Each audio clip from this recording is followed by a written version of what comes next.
Bienvenue dans la toute première émission de l'Info en question, une émission qui aura lieu chaque semaine les jeudis à 20h heure européenne et 14h heure québécoise. Cette émission, elle est faite sur mesure pour tous les citoyens qui en ont marre de ne plus rien comprendre, qui ont envie d'avoir des informations sourcées, qui ont envie de pouvoir permettre un débat et qui ont envie d'y voir plus clair avec des intervenants que, évidemment, vous connaissez pour la grande majorité tous et qui luttent depuis des années, des mois aussi, ce qui est mon cas, pour la liberté d'expression, l'accès à l'information, savoir ce qui se passe et comprendre les enjeux. L'exemple le plus parlant depuis quelques mois, c'est le grand Didier Raoult qui a été dressé comme un charlatan, dressé comme tous les portraits les plus inimaginables qui soient. Eh bien, vous nous avez fait part de votre ras-le-bol sur finalement toutes ces informations contradictoires et comment on fait le tri là-dedans, où on cherche les informations, comment on peut se poser les bonnes questions qui amènent aux recherches efficaces. On va avoir une émission ce soir en 3 parties. La première qui est un tour de table général avec les dernières informations selon chaque intervenant. Quelles sont les priorités pour chaque personne pour cette semaine? En deuxième partie, des questionnements qui vont aussi être source de débat entre nous finalement, puisque chacun a aussi ses opinions et nous sommes là pour la liberté d'expression. Et puis, évidemment, à venir des témoins, des spécialistes qui seront là pour répondre à vos questions. Cette émission est interactive. Le but, c'est que vous participiez aussi en nous posant vos questions, qu'on puisse préparer les invités qui devraient venir, puisque le but est de permettre aussi aux gens qui ne sont pas invités dans les médias traditionnels de pouvoir s'exprimer ici en toute transparence et sans conflit d'intérêts surtout. Et dans la troisième partie, pour finir, ceux qui auront envie, dans cette tour de table, de partager leurs solutions, puisque, évidemment, expliquer, c'est une chose, comprendre vient ensuite. Après, qu'est-ce qu'on fait avec tout ça? Donc, je suis super heureuse ce soir d'inaugurer le début d'une belle série d'émissions, l'Info en question, qui aura lieu chaque semaine, les jeudis. Et puis, j'aimerais faire un tour de table avec nos magnifiques intervenants qui sont là. J'espère que cette émission répondra surtout à la vraie question que je me suis en tout cas à titre personnel posée depuis tant d'années. Comment un mensonge répété une fois reste un mensonge, répété 1000 fois devient une vérité et répété 10 000 fois finit par être un dogme. Bienvenue à tous. Jean-Jacques, on commence par toi. Est-ce que tu pourrais te présenter pour les auditeurs qui ne te connaissent pas, parce qu'il y en a encore, hein, il y en a encore. Effectivement, donc je suis Jean-Jacques Reffker, je suis belgo-canadien, c'est-à-dire belge d'origine, émigré au Québec depuis 17 ans. De formation universitaire, je suis physicien, philosophe et pédagogue. Ça fait 35 ans que je m'intéresse à l'approche pluridisciplinaire de la santé intégrale et je suis formateur professionnel depuis 31 ans, spécialisé essentiellement sur l'étude des phénomènes de pouvoir et de manipulation, que ce soit au niveau interpersonnel ou que ce soit au niveau collectif. Et en tant que formateur professionnel, je me suis toujours dédié à la promotion du respect des, je dirais de 4 choses. La promotion du respect de l'intégrité sur les 3 plans, l'intégrité physique, psychologique et spirituelle, le respect aussi de l'autonomie sur le plan physique, psychologique et spirituel, et le respect de la liberté sur le plan physique, psychologique et spirituel. Et pour moi, ces 3 choses-là ne sont possibles que si on fait un travail d'élévation de conscience.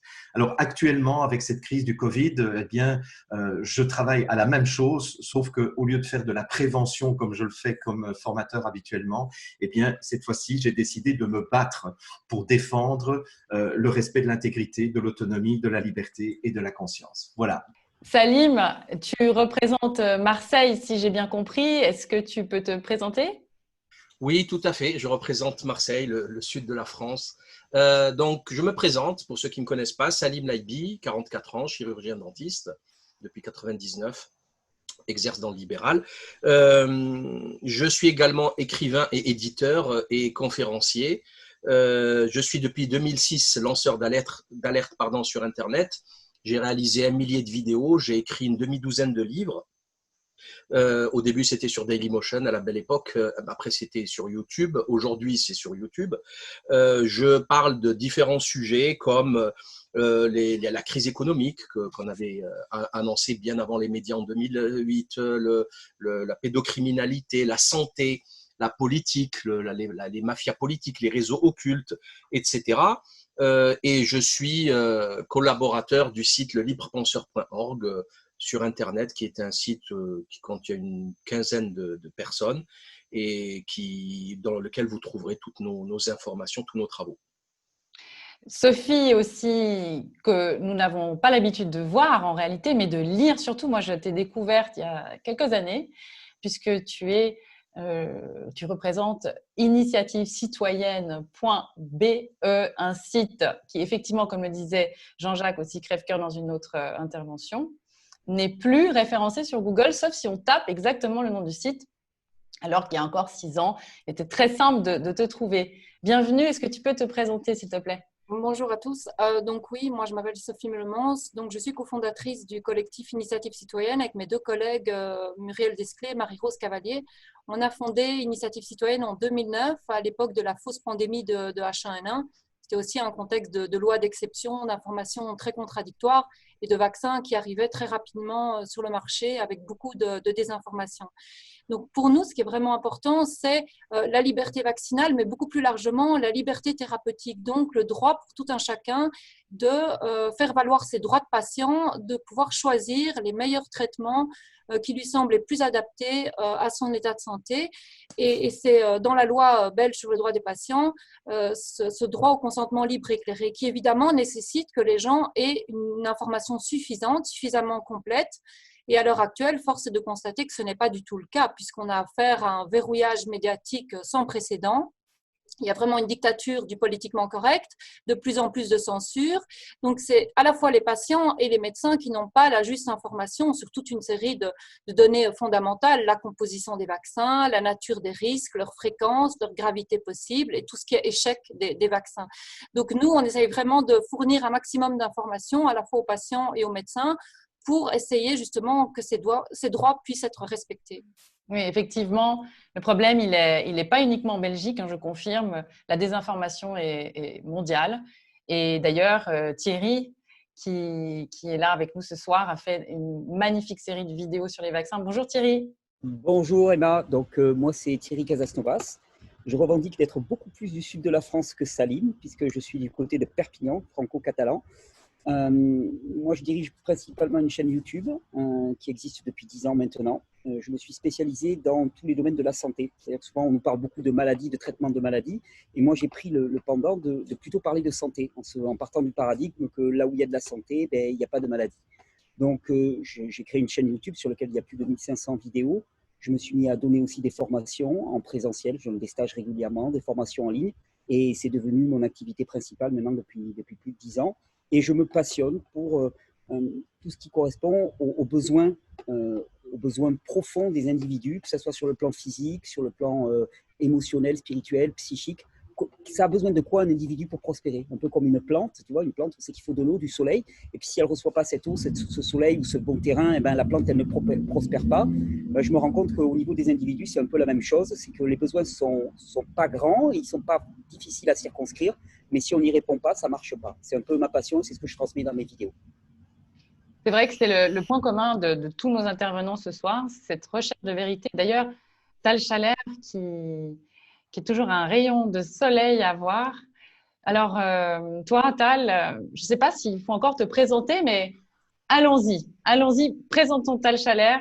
Je suis dinosaure, je suis l'Antiquité. Ça fait plus de 50 ans que je m'occupe de santé, mais dans l'optique de la médecine holistique. C'est une médecine qui ne s'occupe pas que du corps physique, mais aussi du corps émotionnel, du corps mental et du corps spirituel. Et ça, c'est la médecine ancienne de la Chine, des Mayas, etc. Et pour moi, c'est la médecine du futur. La médecine matérialiste, qui veut voir que le côté physique, est une médecine très limitée. Et notre drame, c'est que depuis Pasteur, on a vu tout en termes de guerre contre les maladies.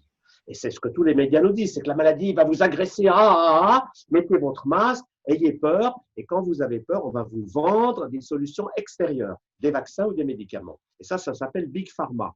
c'est que les vaccins, les médicaments, c'est une énorme industrie colossale qui gagne des milliards et qui, grâce à ces milliards, contrôle tous les politiciens, tous les médias et qui a pour but de mettre tous les êtres humains en esclavage. Donc moi, mon message est simple, c'est que nous ne pouvons pas adhérer à un système qui est faux, qui est basé sur la peur des maladies. La réalité tout autre, c'est que c'est notre corps qui fabrique des maladies de l'intérieur pour se guérir. C'est la vision que nous partageons tous, c'est que si notre corps fait quelque chose, ce n'est pas un imbécile. Le corps a une sagesse fantastique et apprenons donc à jouer avec lui et pas dans la peur en croyant que quelque chose d'extérieur va nous guérir. Voilà mon message. J'ai écrit 60 livres là-dessus. J'ai un site, je travaille avec enfin nous sommes toute une équipe là-dessus, mais nous apprenons aux gens à gérer leur santé eux-mêmes. La santé va toujours venir de l'intérieur et jamais de l'extérieur. Alors, effectivement, tu nous parleras plus en profondeur de ces concepts-là après. Et évidemment, Chloé Framery qui est là avec nous ce soir, c'est un plaisir d'accueillir une Genevoise donc, qui a quand même été censurée. Je crois que tu es partie sur la course à la censure. Bienvenue Chloé, est-ce que tu peux nous dire en quelques mots ton univers et tes influences?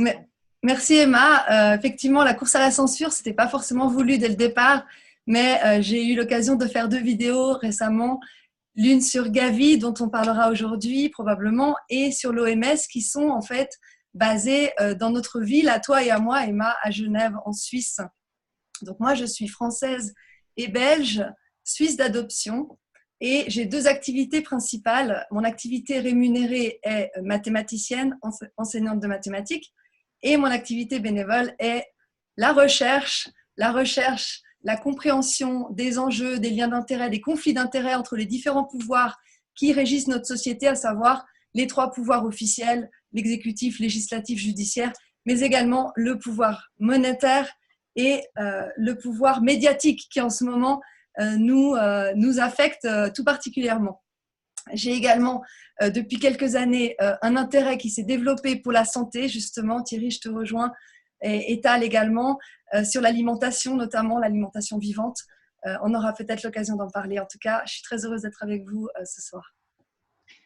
Eh bien, je ne pourrais pas y échapper. Je me présente aussi brièvement.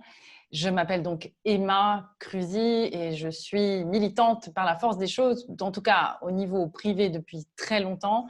Et puis, vous avez pu effectivement découvrir certains coups de gueule que j'ai fait récemment depuis cette histoire de confinement. Je ne supporte pas les injustices. Je crois que je pourrais faire une série de thèmes dans lesquels je suis profondément choquée. Effectivement, ça rejoint aussi la santé, comment rester en santé, la désinformation, les manipulations mentales, comment on arrive à faire consommer des gens des produits absolument aberrants, puisque moi je suis dans le commerce depuis 17 ans et finalement il y a un vrai parallèle entre le commerce de produits et le commerce pharmaceutique, c'est complètement logique. Et mon combat, si je dois en choisir un, c'est vraiment ça, c'est amener aux questions, effectivement, l'info en question, ça prend tout son sens pour nous tous et en particulier pour ma démarche de poser les questions et se poser les bonnes questions et puis quoi faire une fois qu'on a les bonnes questions. Jean-Jacques, on va commencer par toi. Tu as envie de nous parler de la soumission à l'autorité. Alors, qu'est-ce que ça veut dire pour toi la soumission à l'autorité ? Oui, alors évidemment, comme je dirais, la raison pour laquelle je suis devenu formateur professionnel, c'est que je me suis intéressé depuis toujours à la question du pouvoir et de comment est-ce que des individus peuvent se retrouver en situation d'être sous le pouvoir, dans la soumission de quelqu'un. Et il y a 2 questions qui m'ont beaucoup interpellé dans cette crise du Covid-19. La première question, c'est comment est-ce qu'un tout petit groupe d'individus a réussi à soumettre à toute une série de règles absurdes pratiquement 4 milliards d'individus? Comment est-ce qu'ils ont réussi? Et la deuxième question, qui est tout aussi surprenante pour moi, c'est mais avec quelle facilité les individus que nous sommes devenus des délateurs et des petits chefs qui relayent les informations de soumission qui nous ont été imposées au départ par les autorités. Donc, ce sont 2 questions auxquelles j'avais envie de répondre aujourd'hui. Et j'ai repensé en fait à 2 expériences. Donc, en fait, je vais vous raconter 2 expériences. La première expérience, ce sont des expériences qui sont inspirées de ce que les nazis ont fait dans les camps de concentration et de ce que la CIA a fait lorsqu'elle a mené des interrogatoires après le 11 septembre. D'ailleurs, il y a un très très beau film qui est sorti en 2019 qui s'appelle The Report, qui montre en fait tous les interrogatoires illégaux et secrets que la CIA a menés pour essayer de faire avouer des terroristes qui finalement n'étaient pas si terroristes que ça, puisqu'ils n'avaient rien à dire. Et en fait, la meilleure façon de mettre en soumission un grand nombre de personnes avec un tout petit nombre de surveillants, c'est de priver ces gens de repères. Alors, imaginez une expérience. On vous met dans une pièce, les yeux bandés, les oreilles bouchées, vous n'avez aucune possibilité de savoir où vous êtes. Vous êtes entré dans la pièce, elle est complètement noire. Et qu'est-ce que vous allez faire spontanément? Vous allez chercher où se trouvent les murs. N'importe qui ferait cela. On vous laisse seul. Et vous êtes bon. Alors vous allez repérer un premier mur, puis vous allez repérer un deuxième mur, vous allez repérer un troisième mur, un quatrième mur. Et puis, vous allez vous bouger de nouveau. Et là, poum, vous prenez le premier mur dans la figure. Parce qu'entre-temps, ce qu'on ne vous a pas dit, c'est que les parois sont en train de changer. Puis, vous vous dites, bah, tiens, j'ai mal pris mes repères. Donc, vous allez aller vers le deuxième mur. Et là, le deuxième mur ne se trouve plus du tout là où il était, mais il se trouve à 5 mètres plus loin. Parce que la deuxième cloison a bougé. Et puis, vous imaginez que le sol a bougé également, etc. Donc, c'est-à-dire que les repères que vous pensiez avoir eus au départ bougent en permanence. Et quand ça bouge en permanence, qu'est-ce que vous allez faire? Et ce sera la réaction de n'importe quelle personne, c'est que la personne va s'asseoir au milieu de la pièce et va attendre que l'expérience se termine. Ça, ce sont des expériences qui ont été faites et c'est la manière dont les nazis ont travaillé dans les camps de concentration, c'est que les consignes changeaient du jour au lendemain, c'est-à-dire qu'on ne savait jamais si tel comportement allait nous sauver la vie ou allait nous envoyer à la mort. Et donc, à partir du moment où on ne sait plus à quoi se repérer, eh bien, on va se mettre en état de sidération, ce qui est effectivement le cas de l'essentiel de la population aujourd'hui. Maintenant, comment est-ce que nous sommes devenus des petits chefs et des petits caporaux qui imposons maintenant nous-mêmes? Je pense que nous sommes tous témoins de personnes qui s'engueulent les uns les autres dans les magasins en disant « tu n'as pas mis ton masque, tu n'as pas nettoyé tes mains, etc. » Comment ça se fait qu'on y arrive? Et là, je voudrais vous parler d'une deuxième expérience qui a été réellement faite avec des chimpanzés. Imaginez une pièce avec 4 chimpanzés, non, 5 chimpanzés, ouais, c'est difficile à dire ça, un sol électrifiable, une échelle au milieu de la pièce et un régime de banane au-dessus de l'échelle. Et donc, évidemment, on met les 5 chimpanzés. Qu'est-ce qui va se passer? C'est qu'un chimpanzé va monter sur l'échelle pour essayer d'aller chercher une banane. Au moment où il monte sur l'échelle, les expérimentateurs mettent une décharge électrique sur les singes. Bon, donc, petit à petit, les singes vont, je dirais, intégrer le fait que quand un des leurs monte sur l'échelle pour attraper les bananes, les 4 autres reçoivent une décharge électrique. Bon. Donc, très vite, s'il y a un chimpanzé qui veut monter sur l'échelle, qu'est-ce qui va se passer? C'est que les 4 autres vont lui sauter dessus en lui disant « Hey, nous, on n'a plus envie d'être électrocutés. » Bien. Mais alors, ce qui est très intéressant, c'est la suite de l'expérience. C'est qu'on va prendre un chimpanzé, on va le sortir et on va mettre un nouveau chimpanzé dans la pièce. Qu'est-ce que ce nouveau chimpanzé va faire? Il va monter à l'échelle. Mais il va se faire sauter dessus directement par les 4 autres qui, eux, savent qu'ils vont avoir une décharge électrique. Sauf que dans l'expérience, maintenant, il n'y aura plus jamais de décharge électrique. Ce qui fait que le nouveau chimpanzé, lui, ne fera jamais l'expérience de la décharge électrique. On va retirer un deuxième chimpanzé qui va évidemment vouloir monter à l'échelle. Il va se faire sauter dessus. Mais les 3 autres qui savent qu'ils risquent une décharge électrique vont lui sauter dessus, etc., jusqu'à ce qu'on ait remplacé les 5 chimpanzés par 5 nouveaux chimpanzés qui n'ont jamais fait l'expérience de la décharge électrique. Et ils vont se sauter dessus les uns les autres pour les empêcher d'aller manger des bananes, même s'ils sont affamés. Mais plus aucun ne sait pourquoi ils se tapent sur la figure pour empêcher de monter sur l'échelle. Et ça, c'est extraordinaire comme expérience parce que c'est ce qui se passe dans toutes les religions, c'est ce qui se passe dans tous les dogmes, mais c'est ce qui est en train de se passer à l'échelle de la planète. C'est que nous ne savons même plus pourquoi nous portons des masques, nous ne savons même plus pourquoi nous nous lavons les mains, mais on va se taper sur la figure jusqu'à la fin des jours en ayant oublié la raison pour laquelle, au départ, on nous a empêchés de faire les choses. Voilà, j'avais envie de parler de ces 2 petites expériences. Est-ce que, selon toi, ça a à voir avec le conformisme, c'est-à-dire de se sentir appartenir à une communauté où on parle aussi souvent de ce besoin fondamental qu'a l'être humain de sentir qu'il fait partie de ne pas être rejeté, en fait, de faire partie de sa communauté. C'est-à-dire que ceux qui mettent des masques, qui en voient, mais s'il y a une majorité de gens qui n'en mettent plus, ceux-là même qui mettaient des masques sans savoir pourquoi arrêteraient de les mettre?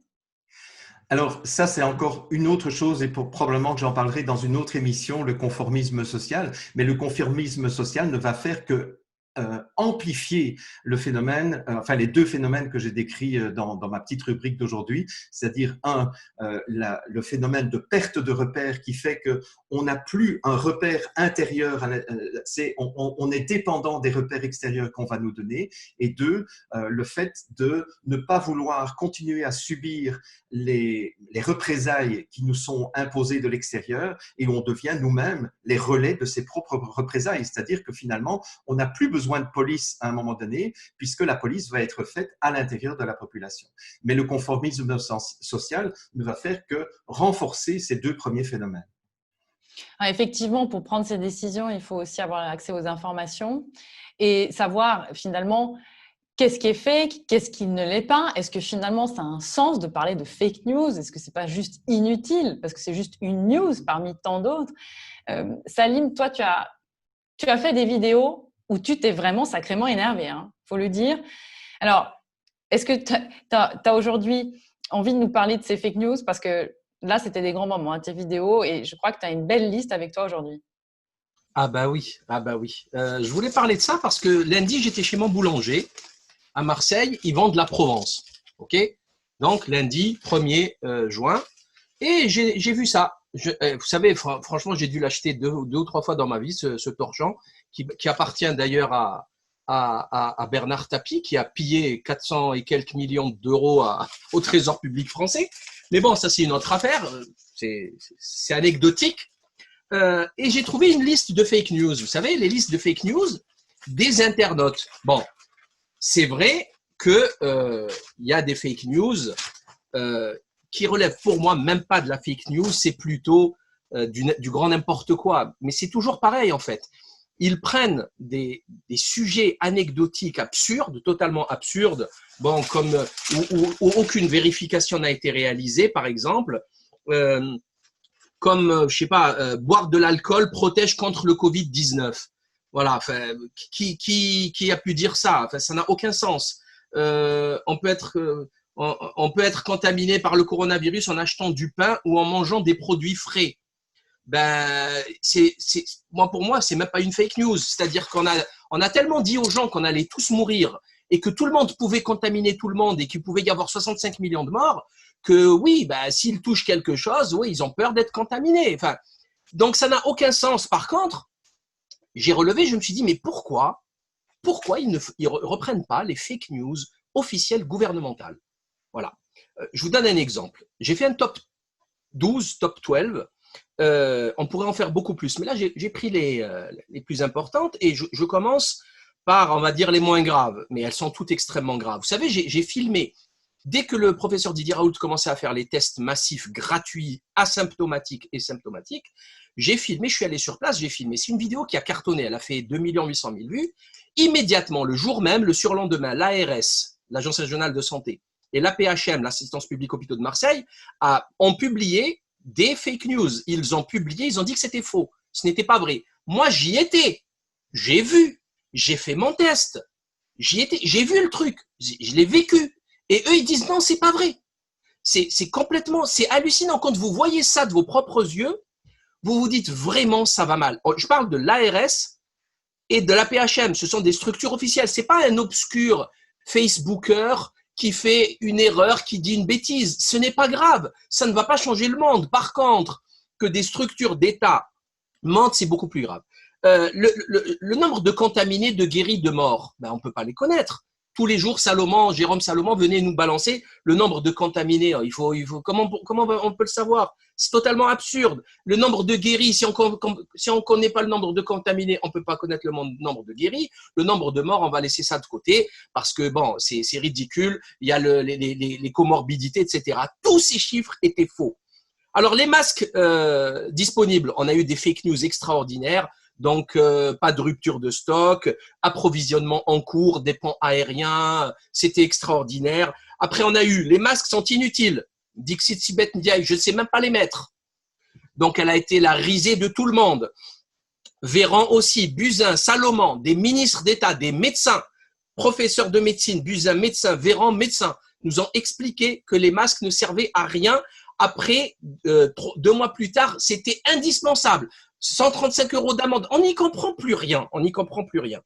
Donc, tout ça, bien sûr, parce qu'il n'y en avait pas. S'il y en avait, ils auraient dit oui, c'est bon, il faut les mettre. Mais bon, comment vous voulez après que les gens puissent continuer à croire l'exécutif? Ça n'a pas de sens. Donc, pareil, 8e fake news. On était 12, 10, 11, 10, 9, 8. Les tests ne servent à rien. Donc, d'un coup, ils nous disent les tests ne servent à rien. Pour 7e fake news, Véran, objectif 700 000 tests par semaine. Ils sont allés jusqu'à dire à l'Assemblée, c'était Édouard Philippe, que la commission parlementaire, qu'il ne croyait pas que les Allemands faisaient 500 000 tests. Comme si les Allemands mentaient en fait.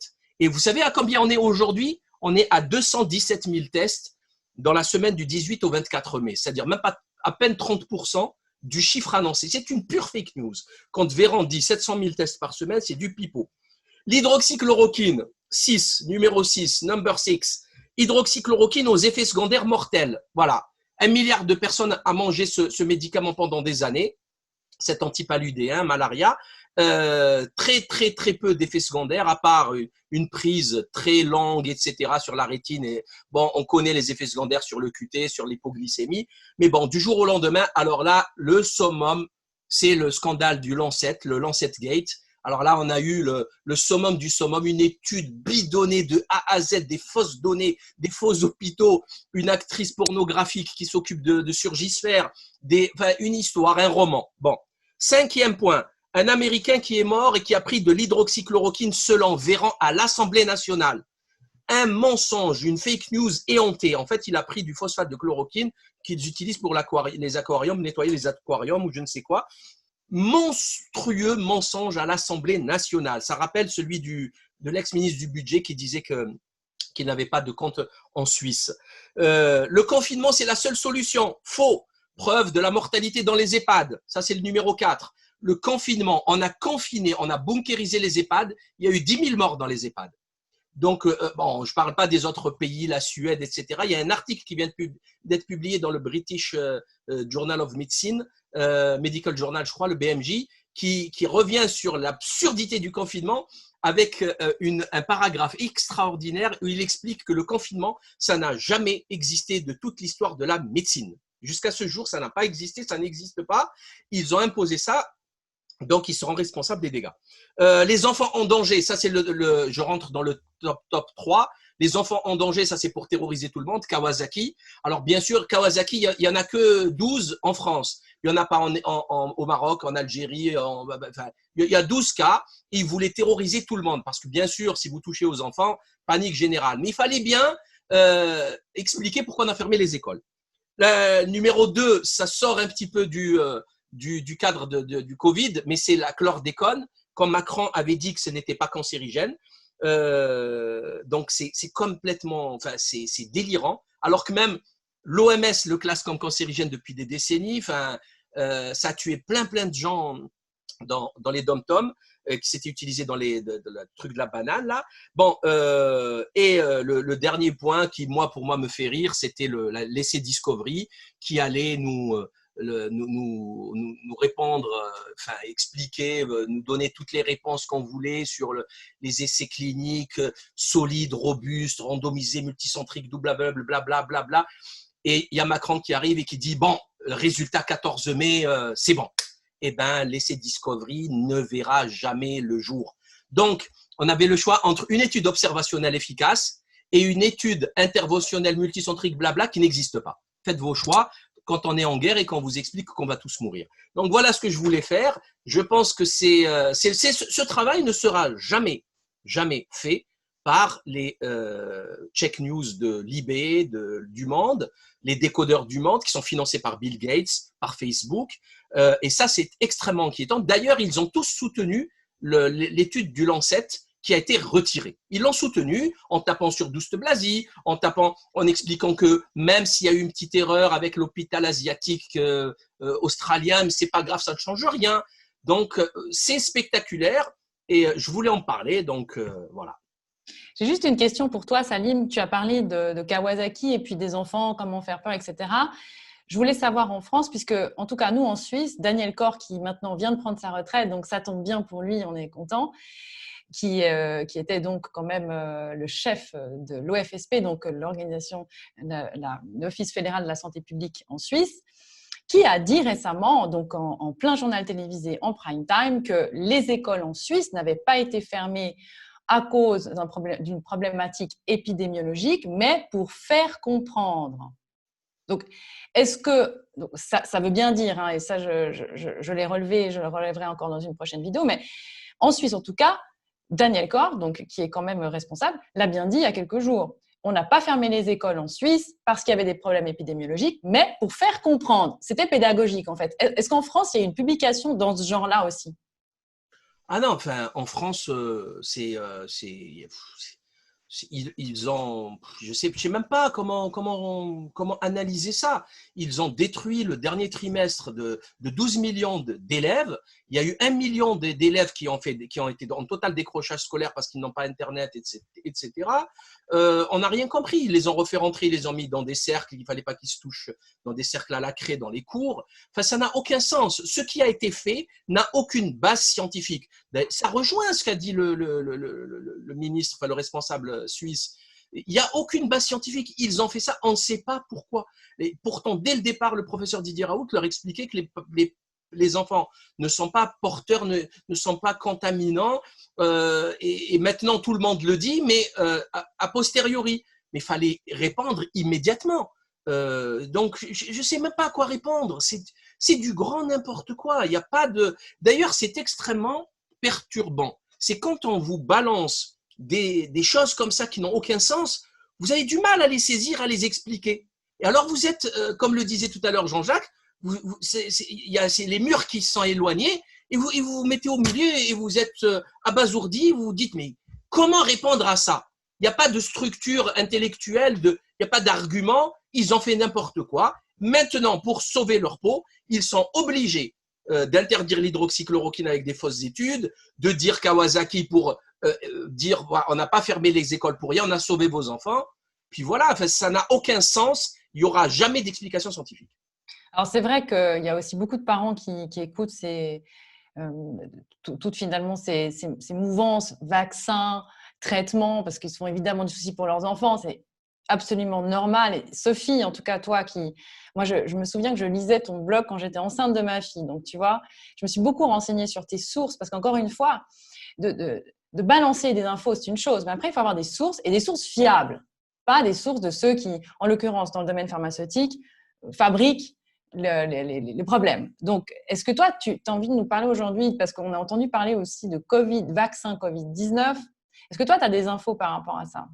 Il y a énormément d'informations qui circulent en fait sur tous les projets en cours. Il y a plus d'une centaine d'équipes qui travaillent sur des projets de vaccins et il y en a grosso modo une petite dizaine qui sont actuellement en cours d'essais cliniques plus ou moins avancés.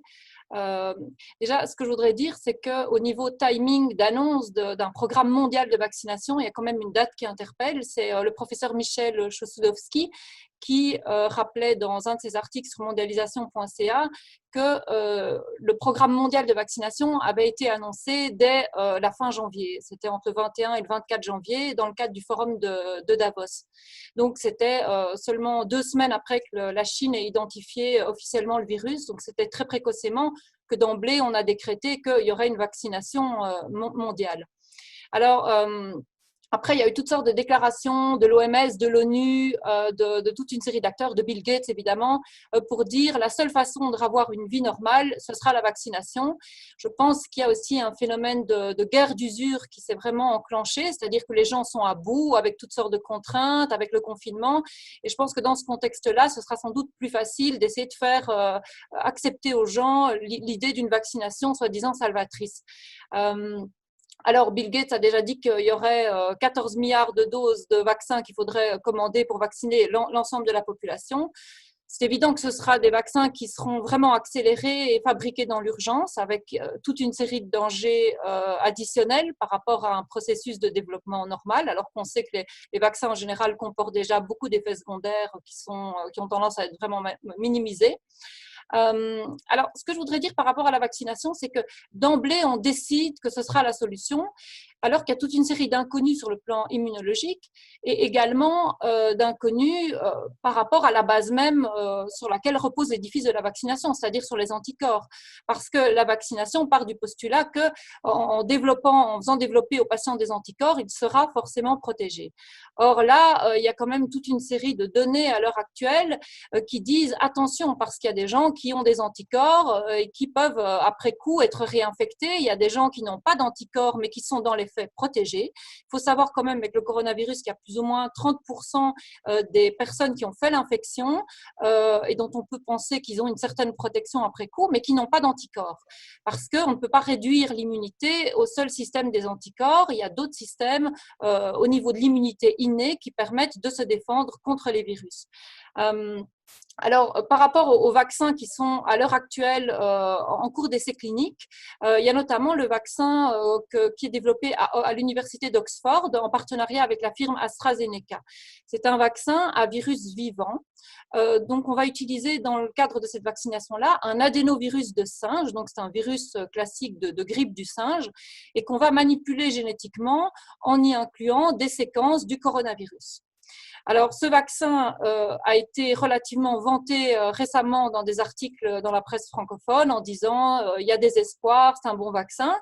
Il y a quelques jours à peine, dans le Daily Mail, il y avait un article qui expliquait au contraire que tous les singes qui avaient été vaccinés avaient quand même contracté le virus et des scientifiques s'inquiétaient aussi du fait que ce vaccin pourrait contribuer à disperser le virus. Parce que les vaccins à virus vivant atténué comportent un potentiel possible de dispersion aux non-vaccinés, en fait. Un potentiel de dispersion du virus et aussi de transformation du virus, avec une évolution qui peut être potentiellement beaucoup plus ingérable qu'une évolution naturelle. Donc ça, ce sont des risques qui existent.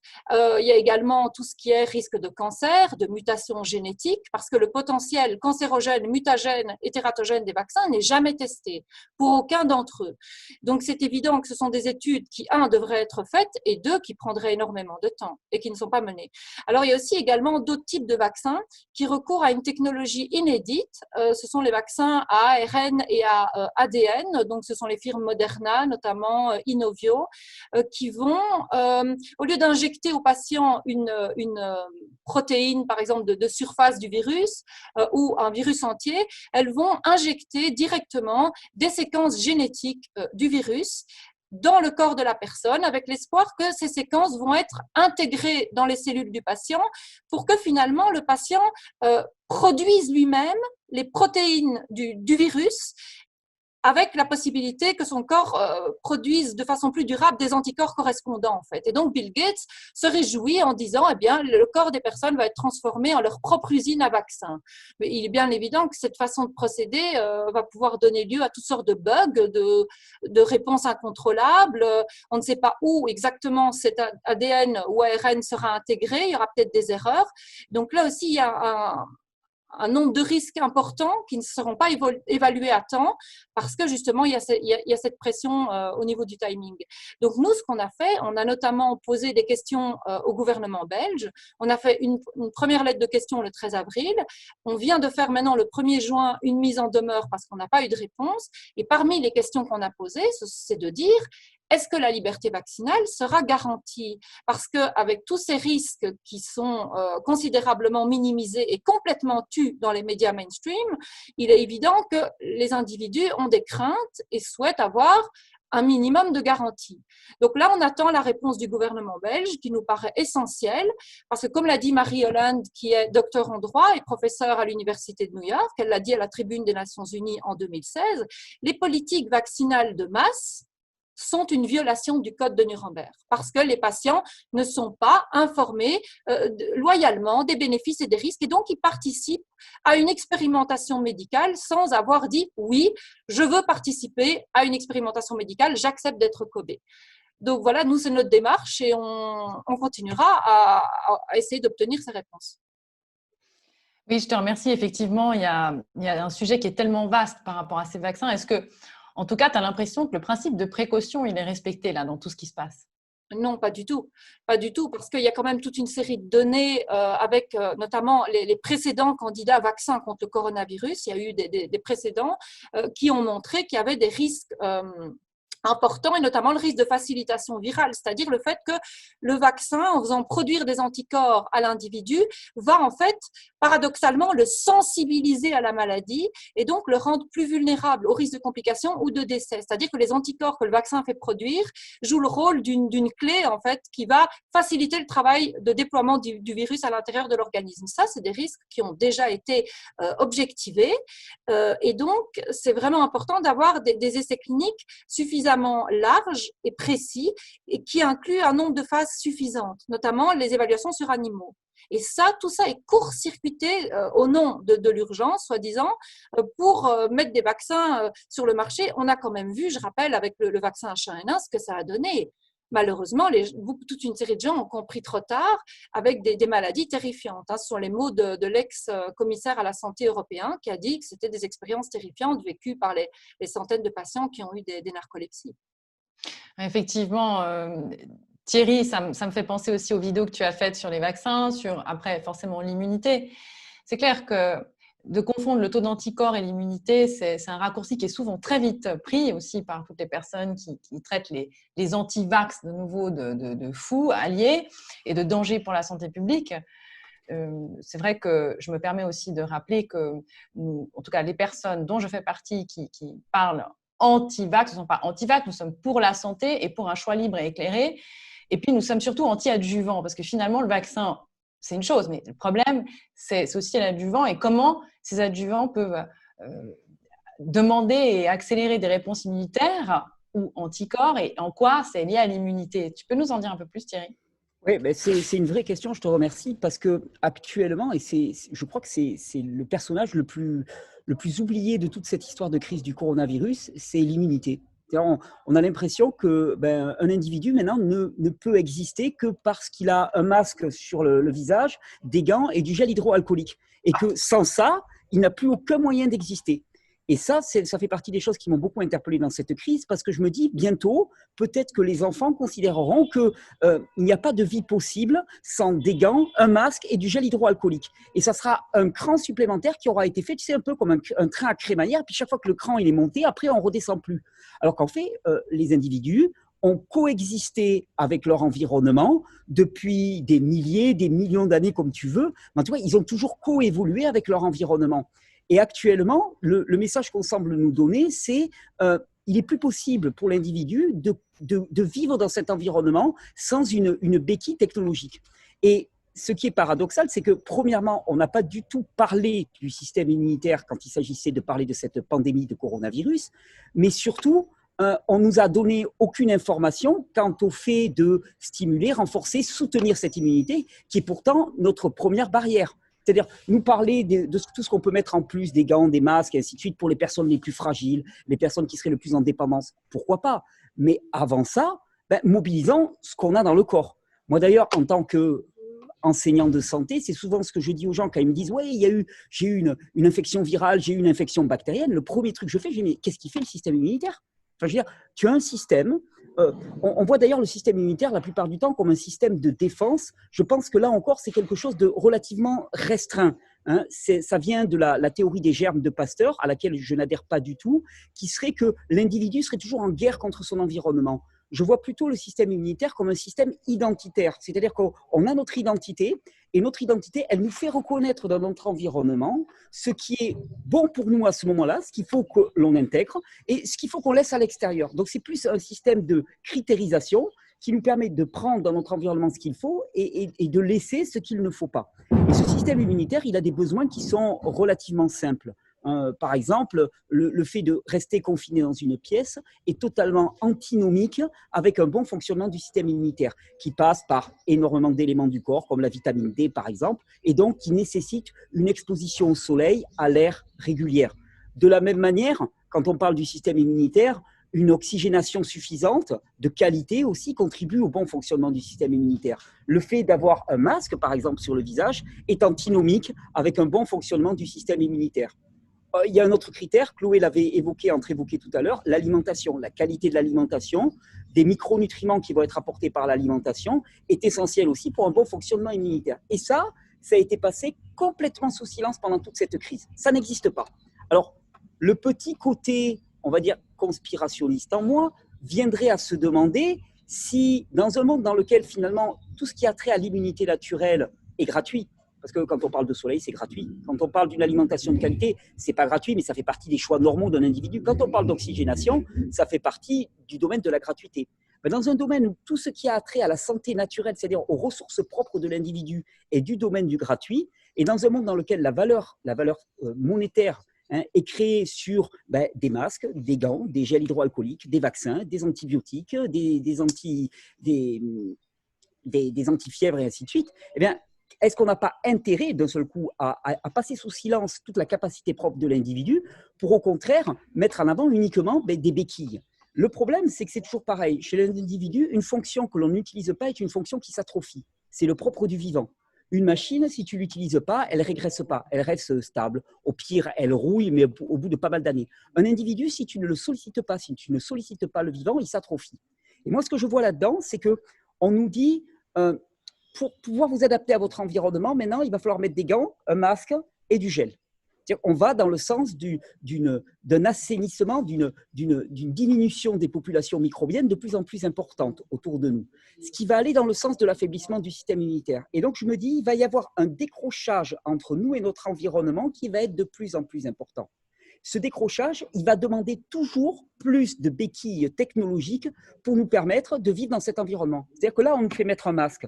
Mais dans 10 ans, ça sera quoi? Ça sera des scaphandres avec un air qui aura été préalablement filtré. Et puis, on devra tous marcher sur la Lune, enfin, dans la rue comme ils marchaient sur la Lune. Tu vois, ça va être quoi? Dans des scaphandres. Et puis après, on ne pourra plus sortir de nos habitations. Et puis quoi? Qu'est-ce qu'on veut? Est-ce qu'on veut toujours plus de soutien technologique? Mais soutien technologique, ça veut dire aussi dépendance et soumission, d'une certaine manière, à celui qui nous fournit la technologie. Ou est-ce qu'on veut aller mobiliser les ressources propres que l'on a de manière à pouvoir nous adapter à notre environnement comme l'ont fait les hommes pendant toute leur histoire? Et je pense que dans cette crise-là, il y a quand même eu un tour de passe-passe fabuleux. C'est que d'un seul coup, l'immunité, c'était des masques, des gants et des gels hydroalcooliques.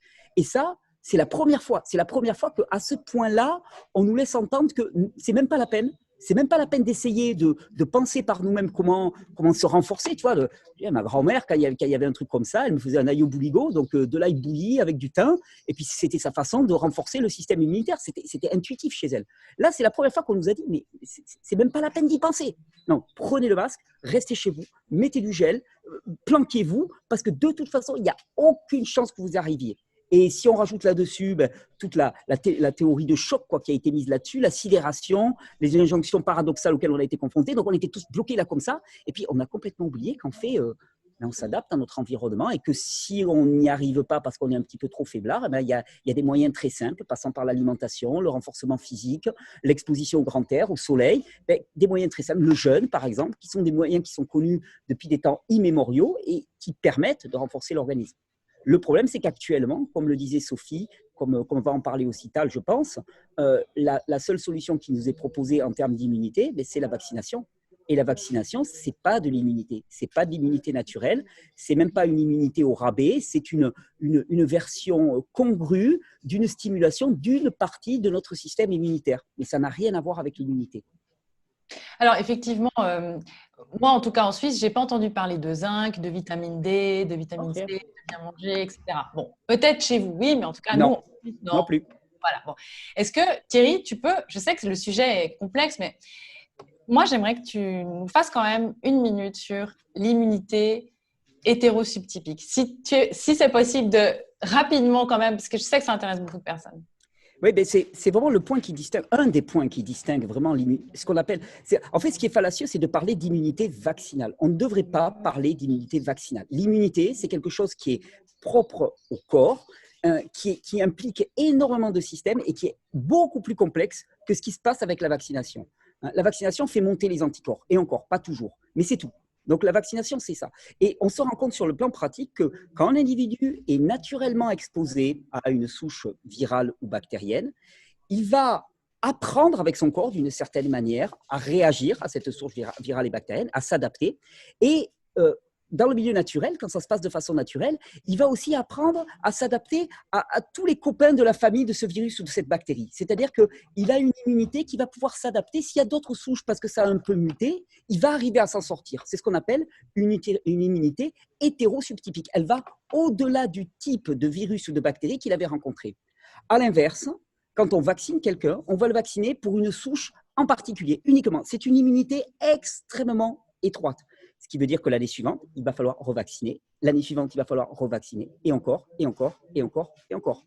Sur le plan, si ton but, c'est de vendre du vaccin, c'est une très bonne stratégie. Si ton but, c'est de faire en sorte que les corps se renforcent, ça ne va pas dans le bon sens. Mais c'est vraiment la différence fondamentale qu'il y a entre les deux. Oui, finalement, c'est vrai que d'avoir toujours un train de retard, c'est un peu ce qu'on voit, entre autres, avec le vaccin de la grippe, où en février, on décide des souches qu'on va injecter en septembre d'après, et on a toujours un peu le train de retard. Et finalement, Tal, toi qui es quand même depuis des décennies au contact aussi avec des patients, et puis tu en as vu d'autres, des épidémies. Qu'est-ce que tu as envie de nous dire par rapport à tout ce qui se passe? Parce que c'est vrai qu'il y en a qui découvrent ça maintenant, mais bon, ça fait des lustres que ça dure. Toujours les mêmes rengaines. Écoute, moi, quand je vais dans des magasins, que je vois que la moitié des gens avec leur masque, je dis, mais qu'est-ce qui leur a appris? Ça fait des dizaines d'années, des centaines d'années qu'on a la grippe chaque année, qu'il y a des gens qui meurent, et on a toujours survécu sans masque et en embrassant nos grands-mères. Et bref, tout d'un coup, on veut nous faire croire que Alors, là où c'est passionnant, c'est que c'est là, je vois le pouvoir des médias. Parce que les médias ont pris une puissance depuis quelques années colossale. Ils contrôlent tous les autres. Il n'y a que 8 personnes qui contrôlent tous les médias. Je ne sais pas si vous voyez. Donc, tous les médias ont le même langage. C'est le langage de la peur. Et le but des médias, c'est que vous soyez terrorisés pour accepter des solutions venant de l'extérieur. Mais Pasteur s'est trompé. Nous n'attrapons pas de maladies de l'extérieur. C'est une totale illusion. Notre corps est d'une intelligence colossale et quand il fabrique une maladie, c'est pour nous guérir. Donc, que vous ayez le rhume, la grippe ou n'importe quelle maladie, c'est le corps qui est en train de se guérir. Et ça, on l'a perdu de vue quand on a cru que les maladies venaient de l'extérieur. Mais le drame dans notre société, moi j'étudie ça depuis un demi-siècle, c'est que tous les vaccins détruisent votre immunité. Pourquoi? Le vaccin, il fait monter des anticorps. Mais en même temps qu'il fait monter des anticorps, il baisse l'immunité cellulaire. Alors, l'image que je donne, les gens comprennent tout de suite, c'est comme je suis entraîneur de foot. J'ai 11 joueurs. Il y en a un, le centre avant, c'est lui qui met le plus de buts, c'est lui que je nourris. Et je nourris le centre avant et je laisse mourir de faim mes 10 joueurs. Ben, je ne vais pas gagner le match parce que les vaccins sont immunodestructeurs. Et aujourd'hui, on a toutes les preuves de la toxicité fantastique des vaccins. Dans un seul vaccin, il y a 235 substances chimiques. Quoi? 235 substances chimiques? Jamais les journaux vous diront ça, mais ce sont des faits, je ne les invente pas. Et dans les vaccins, il y a des doses d'aluminium, c'est ce qu'a prouvé le docteur Fourtillon, le professeur Fourtillon il y a depuis quelque temps, il y a des doses d'aluminium qui sont 40, 50 fois la dose maximum considérée comme supportable par un être humain. Donc aujourd'hui, vacciner un enfant, c'est l'assassiner avec des substances chimiques absolument aberrantes. Et ça, c'est pas des fake news, ce sont des faits irréfutables. Nous, notre force, c'est que derrière ce qu'on dit, il y a des faits. Moi, ça fait 50 ans que j'étudie les vaccins. Si quelqu'un me pose une question, je peux lui donner des centaines d'études qui existent et qui prouvent que les vaccins sont inutiles, inefficaces et toxiques. Je n'ai pas inventé ces études, c'est à l'OMS que je suis allé les chercher. Mais l'OMS ne les publie jamais. Parce que l'OMS, qui est l'Organisation mondiale non pas de la santé des populations, mais de la santé financière des multinationales. On voit les choses comme elles sont. L'OMS, rachetée par ces énormes Big Pharma, l'OMS vend un message qui est de vous faire croire que votre santé va venir du dehors, d'un vaccin, d'un médicament. Eh ben, c'est tout faux. Je suis désolé, c'est une colossale illusion collective. Notre santé va toujours venir de notre mode de vie. C'est la clé. Hippocrate le disait il y a 2000 ans, toutes les maladies sont la conséquence de nos habitudes de vie. Alors, si vous vivez en massacrant votre immunité par un mode de vie déséquilibré, ben, le corps va faire des efforts pour se guérir par des maladies. Mais la croyance que la santé va venir du dehors, d'un vaccin, d'un médicament, ça, c'est cette espèce d'énorme bulle qui représente tellement d'argent qu'aujourd'hui, Big Pharma, Big Tech, qui sont avec eux, contrôlent toute l'humanité. Mais moi, mon message est simple, c'est ce que nous disons tous, il faut se réveiller. Il faut comprendre que non, la santé ne viendra jamais d'un vaccin, elle vient d'un mode de vie.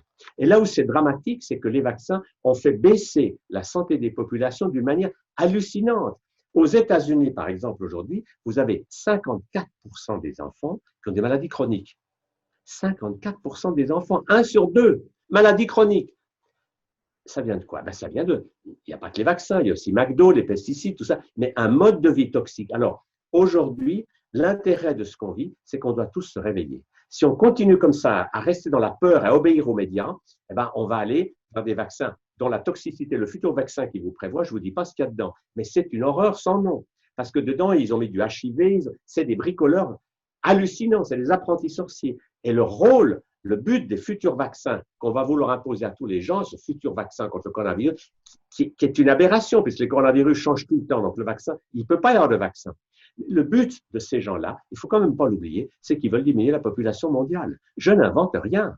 Bill Gates vous le dit ouvertement, il faut diminuer la population mondiale. Donc, on a affaire à des psychopathes dangereux qui, au nom de l'argent, veulent vraiment arriver à des choses aberrantes. Et le côté positif, c'est que quand on voit ça, eh ben, on a la preuve que ces gens-là sont des fous dangereux et on va dire stop. Comme dit très bien Jean-Jacques, ils ne passeront pas. Notre message, c'est qu'il faut sortir. Moi, mon rôle, depuis longtemps, c'est de dire aux gens, on vous dit des choses. On vous dit que les vaccins, c'est bien, c'est ce qu'on vous dit par les médias, ah là là là. Bon. Moi, je vous dis qu'il y a d'autres points de vue. Informez-vous. Quand vous aurez l'information des deux écoles, vous choisirez. Et moi, je n'ai jamais dit à quelqu'un, ne vaccinez pas vos enfants. Je dis aux gens, informez-vous. Et ensuite, vous prenez vos responsabilités. Mais je défie n'importe qui aujourd'hui d'aller voir le film Vaxxed. Il y a 2 films. Il y a Vaxxed 1 et Vaxxed 2. Et ce sont des films, en Amérique, qui sont bouleversants. Quand vous voyez ces images d'enfants qui, après un vaccin, sont transformés en légumes ou en paraplégiques, vous ne pouvez pas continuer à dire, comme Mme Buzyn disait, les vaccins, ça ne se discute pas. Les seuls gens qui ne veulent pas parler des effets secondaires des vaccins, c'est parce qu'ils gagnent tellement d'argent grâce à ce Big Pharma que du coup, ils vous répètent leurs dogmes, etc. Mais les vaccins, aujourd'hui, ce n'est pas de la science, c'est de la religion. C'est un dogme complètement aberrant. Il faut se réveiller et sortir du pape, si j'ose dire, sortir de ces médias qui veulent toujours vous faire vivre dans la peur et la croyance que quelque chose va venir de l'extérieur vous sauver. Il faut se réveiller, s'informer. Et quand les gens se donnent la peine de s'informer, ils ne peuvent pas ne pas voir qu'on leur a menti pendant des années et que leur santé, elle dépend d'eux et jamais de l'extérieur. Alors, Tal, moi, j'ai une question par rapport à la formation de médecin, puisque toi, tu as fait tes études de médecine. Quelle est la part de formation sur les vaccins dans une formation de médecin? Il n'y en a pas. En gros, on dit aux jeunes médecins, voilà le calendrier vaccinal, les vaccins c'est bien, mais il n'y a pas, dans toutes les études, le drame, les professeurs de médecine ne peuvent pas dire autre chose que d'obéir à l'industrie pharmaceutique. Parce que l'industrie pharmaceutique contrôle les écoles de médecine, les hôpitaux, c'est tout contrôlé. Donc, si jamais un professeur de médecine osait remettre en question les vaccins, il se ferait jeter dehors. Donc, il n'y a pas d'information, il n'y a qu'une information, vacciner, vacciner, vacciner, c'est très bien. Et le jeune médecin, le drame, moi je l'ai passé par là, c'est qu'il a appris ça. Puis après, est-ce que vous allez oser vous informer à d'autres sources d'informations que celles de la faculté? Et si vous faites ça, vous allez écouter d'autres gens, ben vous découvrez qu'il y a ce qu'on vous a raconté, c'est une chose, mais il y a d'autres points de vue. Moi, mon rôle, c'est de dire aux gens, informez-vous. Mais je défie les gens qui s'informent sur toutes les chaînes que nous on représente. Regardez, vous allez sur Initiative Citoyenne, vous avez des centaines d'études qui vous montrent que les vaccins, ça ne marche pas, c'est toxique, c'est dangereux. Vous allez chez Thierry, vous allez… Bref, nous, notre force, elle est colossale. C'est que nous avons derrière nous des études scientifiques irréfutables. Nous ne racontons pas des salades qui vont changer la semaine d'après. Nous ne disons pas, ah, non, non, non, non, non. Nous nous appuyons sur la vraie science, qui est celle qui avance et qui accumule des informations fondées sur les lois de la vie. Et pas une espèce de pseudo-science qui veut vous vendre un médicament ou un vaccin. Et c'est ça qui rend notre message puissant, c'est que nous avons derrière nous vraiment de la force, parce que nous nous appuyons sur des faits qui sont irréfutables. Alors évidemment, si les gens ne veulent pas les voir, ah non, non, je ne veux pas entendre ça. Moi, ce que j'ai, je vous donne un exemple, il y a eu une fête de la vaccination à Annecy, au mois de juin l'année passée, on était allé écouter un peu ça, et alors moi, à la fin, j'ai pris ma liste des 235 substances chimiques qu'il y a dans un vaccin, et j'ai donné au président qui organisait ça, du Vaccine Team. Alors je dis, monsieur, ça va vous intéresser. Il me dit, non, fake news. Toute la salle riait, parce que les gens qui disent fake news, c'est parce qu'ils ne veulent pas accepter, c'est comme une religion, ils ne veulent pas accepter que les gens ne pensent pas comme eux. Mais maintenant, il faut s'ouvrir à s'informer. Et quand les gens s'informent, ils réfléchissent par eux-mêmes. Et le but, c'est qu'on devienne responsable. Notre santé, c'est à nous de la créer. Elle ne va pas venir de l'extérieur. Merci. C'est vrai qu'il y a aussi pour beaucoup de gens qui nous regardent ce soir, j'imagine, des fois une douche froide en fait, qui se perd quand depuis tant d'années, on vit dans une réalité et on se dit mais mince, c'est pas possible que j'ai pas vu, surtout qu'on a quand même aussi, moi j'ai été vaccinée quand j'étais enfant et on peut pas 2 secondes se dire mais ma mère a voulu faire quelque chose contre moi ou mes grands-parents, des fois il y a des familles où il y a un vrai dogme, c'est comme ça, c'est comme une religion finalement, on fait ça mais on sait pas pourquoi, parce qu'on fait confiance aux médecins, comme on faisait confiance, comme on le disait l'autre jour dans une vidéo, à l'époque au curé, où il y avait aussi toute une série de choses de l'ordre finalement de l'anti-science. Et moi, ce qui m'a aussi interpellée, c'est ce serment d'Hippocrate finalement qui dit que je n'injecterai pas de poison. Mais pour moi, les adjuvants qui sont de l'ordre du mercure ou de l'aluminium et tant d'autres, le formaldéhyde, sont des poisons. Alors, qu'on annule le serment d'Hippocrate, je ne sais pas. Ce serait peut-être bien de se questionner là-dessus. Et Chloé, aujourd'hui, toi, qui as fait aussi des vidéos sur Gavi, qui est quand même une institution qui est basée à Genève, donc nous, on les héberge. Il se trouve que tu vas nous expliquer ce qui s'est passé hier sur ce sommet avec le Gavi. Quelles sont tes positions par rapport à ces dernières news et finalement ce que tu as envie de nous dire aujourd'hui? Alors, moi déjà, j'aimerais dire qu'on parle beaucoup d'une chose qui est commune, qui nous empoisonne en ce moment, c'est la dépendance. La dépendance aux médicaments, la dépendance aux directives, la dépendance aux autorités, la dépendance à la technologie. Et en fait, ce que nous, on prône ici, c'est de s'émanciper de toutes ces dépendances, de commencer à réfléchir par soi-même. Et comme tu le disais Thierry, les organes qu'on n'utilise pas s'atrophient. Moi, j'aimerais qu'on utilise maintenant notre cerveau. Parce que quand on n'utilise pas, c'est ce que je dis à mes élèves, si vous ne l'utilisez pas, il va arrêter de marcher. Maintenant, on a les moyens de se renseigner. On a toutes les informations qui sont disponibles, les informations officielles. Et effectivement, comme tu le dis Emma, Gavi, c'est l'Alliance pour la vaccination globale, a l'un de ses sièges ici à Genève, au Grand Saconnet, donc à quelques centaines de mètres de chez moi, et également qui est juste à côté en fait de l'OMS. On est en fait en Suisse au cœur de ce qui se passe dans le monde, au cœur des décisions mondiales.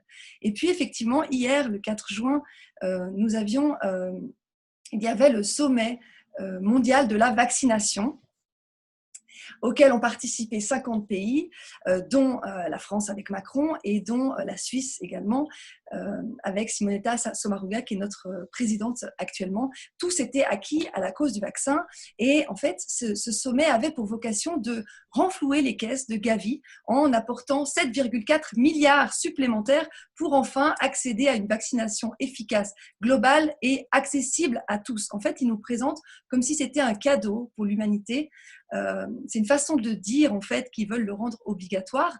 Donc l'idée, c'est de rajouter 18 vaccins et d'augmenter aussi la part de financement des États. Parce qu'actuellement, il y a à peu près 20% de Gavi qui est financé par les États et 80% par les fondations ou des dons privés. Et ce qu'ils aimeraient, c'est inverser la tendance. Donc, dans un plan qu'ils ont présenté, un plan de 2021 à 2025, qui vise à faire en sorte qu'il y ait 51% de financement privé et 49% de financement des États, de façon à ce que ce soit un vrai partenariat public-privé dans lequel les États s'endettent pour converger ensemble vers une vaccination mondiale.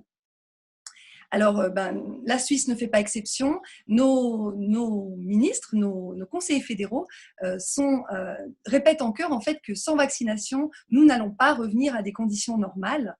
Et d'ailleurs, il planche sur une application que vous avez également en France et je pense un peu partout dans d'autres pays, une application pour nous tracer qui sera disponible à partir du 19 juin. Parce que chez nous, il y a des petits obstacles à la dictature, disons. On doit passer certains échelons démocratiques et entre autres, la loi, les bases qui permettent le traçage avec cette application doivent être votées par le Parlement le 19 juin. Et c'est justement cette date que le Conseil fédéral a choisi pour sortir de la situation qu'ils appellent la situation extraordinaire, qui leur permettent de nous imposer toutes les mesures qu'on connaît, qu'on a vécues comme ailleurs, le confinement, la distanciation sociale, la fermeture des commerces, la cessation des activités sociales. Et donc, le 19 juin, juste petit message pour les Suisses, nous comptons sur vous si, par malheur, le Parlement vote pour cette loi, cette modification de loi qui permettrait cette application, nous lancerions un référendum, car nous avons le droit de lancer ces référendums qui permettent d'abroger les lois. C'est encore une chance qu'on a en Suisse, même si pour cela, il faut réunir quand même 50 000 signatures en 3 mois. Donc, ce n'est pas non plus une petite affaire. Gavi, donc, est en phase 5, ils le disent sur leur site, leur stratégie donc, de développement de ce vaccin. Un truc intéressant que j'ai trouvé ce matin, c'est qu'en fait, notre gouvernement a signé un accord avec Gavi en 2009 qui leur permettent d'avoir l'immunité complète pour l'entreprise et pour les membres de Gavi, donc qui les protège de toute détention, arrestation, mise en poursuite judiciaire, confiscation de biens. Et également, il faut savoir qu'ils ne payent pas d'impôts chez nous. Ils sont complètement exonérés d'impôts. Donc voilà, ça c'est un accord qui a eu lieu maintenant il y a plus de 10 ans. Donc on pourrait croire que toute cette histoire a commencé déjà il y a un moment. Alors moi, ce que je vois, c'est qu'il y a deux grands combattants en ce moment. Il y a le vaccin avec tous les mondialistes, et puis il y a l'hydroxychloroquine. Mais ce débat, ce duel, en fait, on dirait qu'il occulte les autres traitements dont vous parliez, Tal, Thierry et les autres, qui sont par exemple l'Artemisia annua, le jeûne, les protéodies, donc ça c'est des sons qui permettent de régler les fréquences et qui permettent de guérir, la vitamine C, toutes les formes de traitement naturel en fait qui n'entrent pas dans le débat public actuellement. Donc il serait intéressant nous qu'on le mette en débat et effectivement de parler de l'immunité qui est la base de la santé et non pas toujours devoir nous injecter des choses extérieures, artificielles pour nous perfuser comme si nos corps n'étaient pas capables de fonctionner tout seuls.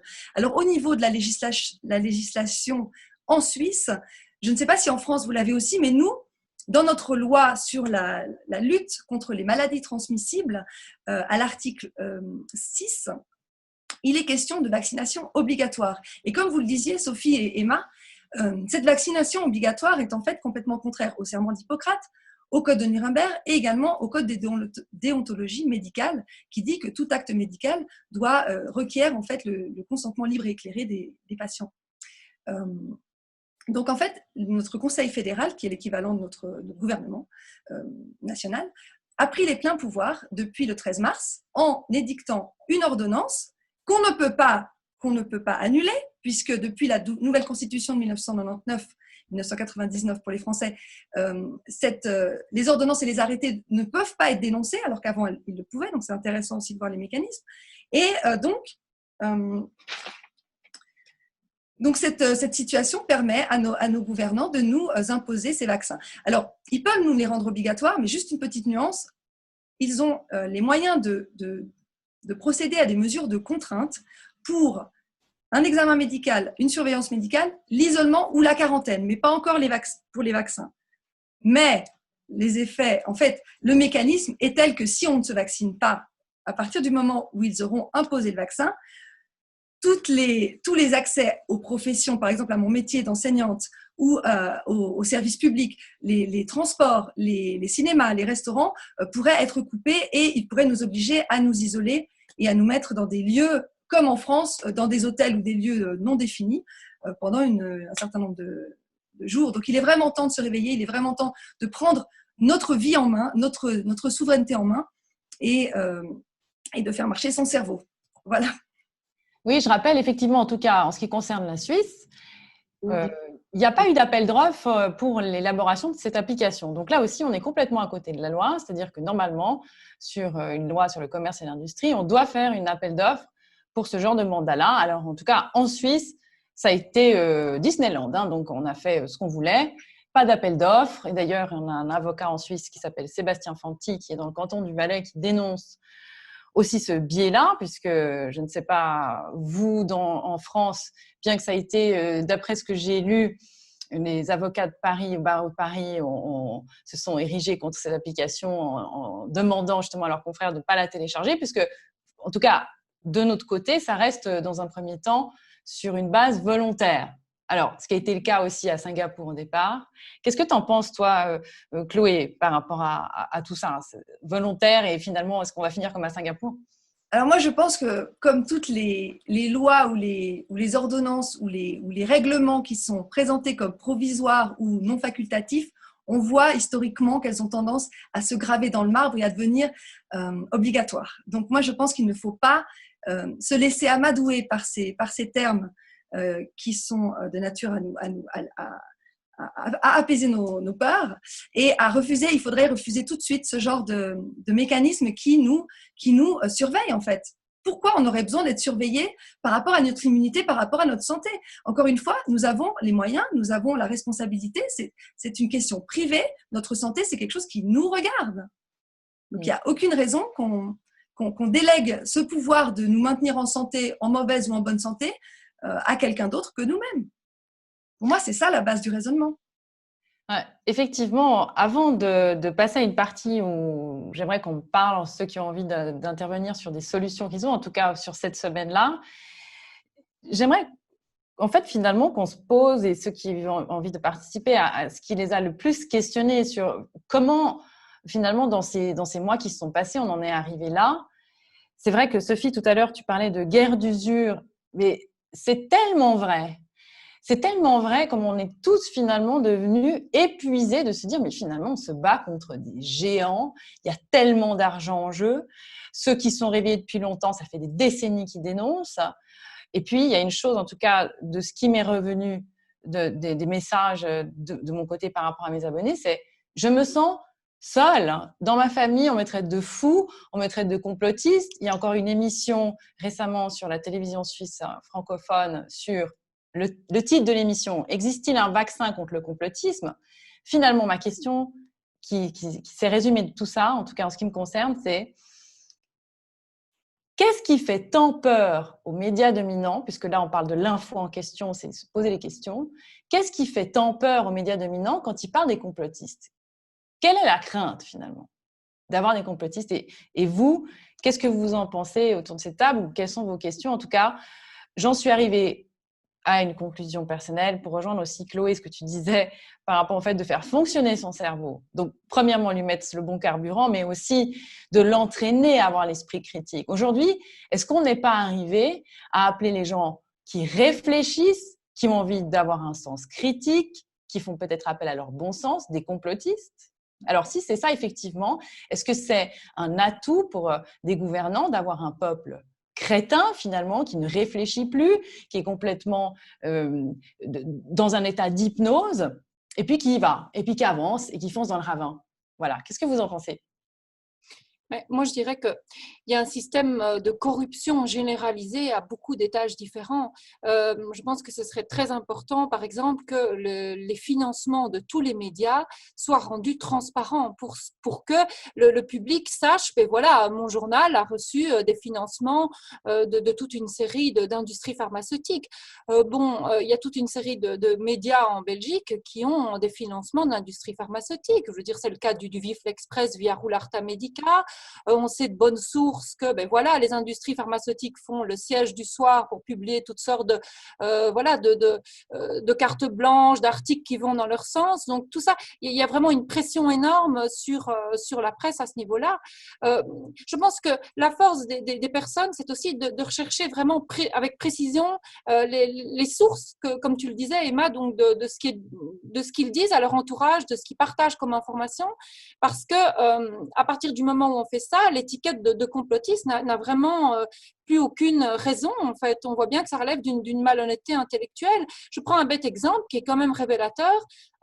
Récemment, il y a eu dans la presse une information qui là était pertinente et qui valait la peine d'être diffusée, mais qui est trop peu répandue, qui est que à l'heure actuelle, entre 40 et 70% de la population serait déjà insensible au coronavirus grâce à un phénomène d'immunité croisée lié, je fais référence à ce que disait Thierry tout à l'heure, au fait de précédentes expositions au coronavirus. Et donc, ça remet quand même en question le bien fondé de vacciner quasiment toute une population alors qu'on nous dit qu'il faudrait soi-disant une couverture vaccinale de 60%.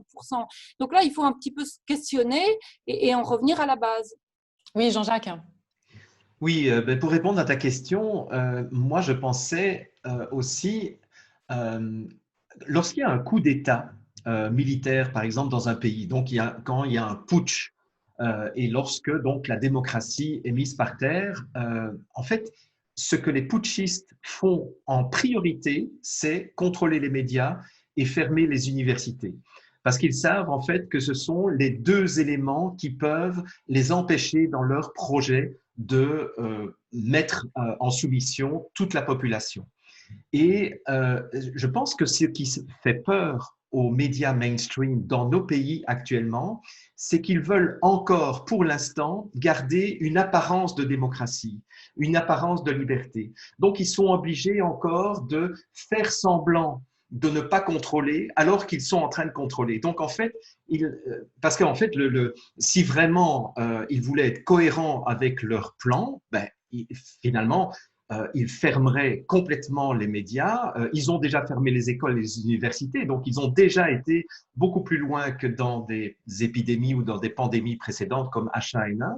Mais je pense que ce qui leur fait peur, c'est que en voulant maintenir encore une apparence de démocratie, ils ne peuvent pas complètement faire taire les opposants, mais simplement on va de plus en plus les censurer sur les médias sociaux comme YouTube, Facebook. Moi, ce qui me frappe, c'est qu'en 2009, lorsque je me suis battu contre le projet de vaccination H1N1, les médias dominants m'ont invité partout au Québec, donc j'ai eu l'occasion de faire une trentaine d'émissions de télévision et de radio où j'avais la plupart du temps des médecins en face de moi et il y avait un débat contradictoire.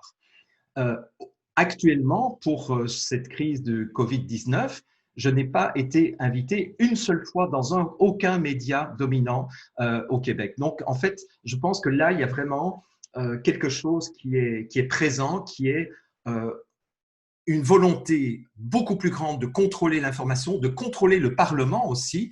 Ça, c'est aussi quelque chose qui me choque énormément. C'est que sous prétexte que le virus est extrêmement dangereux, on a vidé les hémicycles parlementaires de telle sorte qu'il n'y a plus aucun contrôle parlementaire. C'est-à-dire que finalement, le contre-pouvoir n'existe plus. Et je pense que c'est vraiment ça qui fait peur aux médias et c'est pour ça qu'ils nous tapent dessus autant en nous traitant de complotistes, de conspirationnistes, en nous amalgamant avec des choses absolument nauséabondes. Voilà, c'est ma vision en tout cas. Oui, Thierry, tu voulais ajouter quelque chose? Oui, c'est un petit clin d'œil d'une certaine manière parce que pour lancer là, cette question, tu disais finalement être complotiste, est-ce que c'est pas faire fonctionner son cerveau? Et c'était assez amusant parce que Jean-Jacques parlait à juste titre du contrôle par les médias. Il y a un contrôle qui échappe pas mal aux médias traditionnels, c'est le contrôle sur Internet. Le phénomène des réseaux sociaux, ainsi de suite, c'est encore relativement quelque chose qui est organique et qui est peu maîtrisé. Et c'est assez amusant parce que moi, je me suis rendu compte pendant toute cette crise qu'il y avait quelque chose qui émergeait aussi sur les médias de type Internet.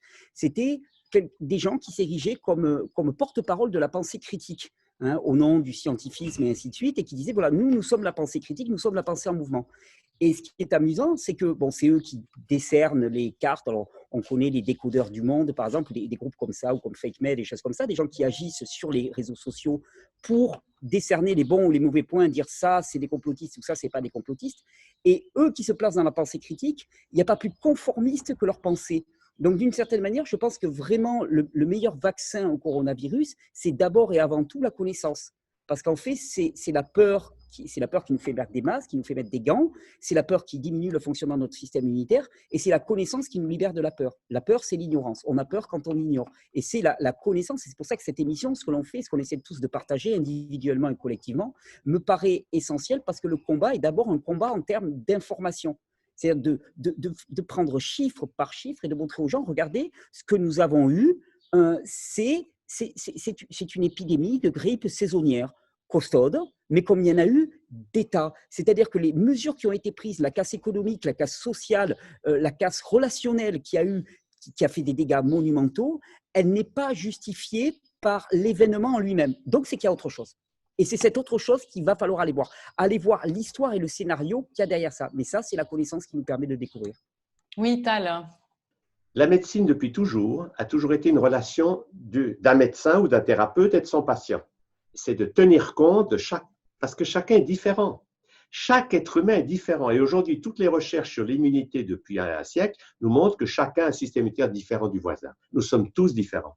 Donner à tous le même médicament ou à tous le même vaccin, c'est une aberration, c'est une erreur psychologique colossale. Ça ne peut pas avoir de sens. Il faut tenir compte de chacun. Si moi, comme médecin, je disais, j'ai un patient qui a mal à la tête, allez, tous mes patients aspirine. On dirait, vous êtes fou, docteur Chalère. Donc, la médecine doit toujours être de tenir compte de chacun tel qu'il est.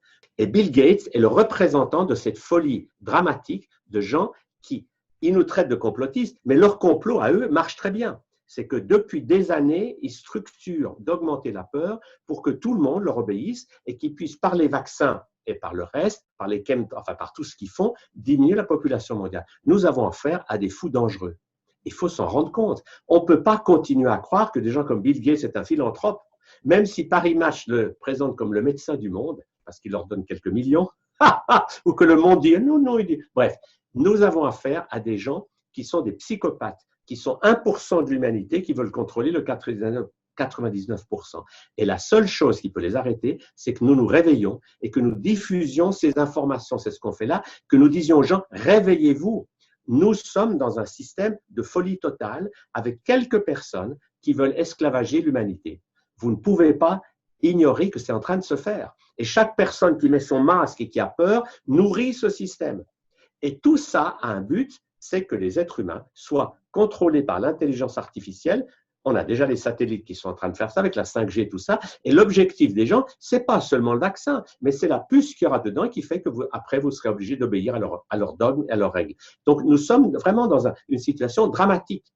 Derrière le vaccin se cachent des intentions vraiment terriblement malveillantes. Mais moi, mon espoir, c'est que si on fait circuler nos informations et que plus de gens s'éveillent, on va pouvoir dire stop, ils ne passeront pas. Alors, effectivement, je voulais juste poser une question à Salim, parce qu'on a parlé des conflits d'intérêts, et puis on parle aussi beaucoup dans cette première émission, finalement, des vaccins, parce que par la force des choses, c'est la solution miracle qui apparaît dans la plupart des médias dominants. Et souvent, ils sont évoqués sur les plateaux d'une part des journalistes, d'autre part, il y a des médecins, des personnes qui sont attraites à la santé, etc., qui nous disent que finalement, les vaccins sont la panacée et il n'y a pas d'autre solution. En fait, finalement, pour la santé publique, il n'y a que ça comme solution. Mais par rapport à ces conflits d'intérêts, est-ce qu'il n'y a pas une obligation normalement pour les médecins qui peuvent avoir des conflits d'intérêts de les mentionner au niveau légal avant de parler ? Ah ben, tout à fait. Et d'ailleurs, le texte de loi le prévoit de manière très simple, le Code de santé publique, article L4113-13, qui s'affiche à l'écran, L4113-13.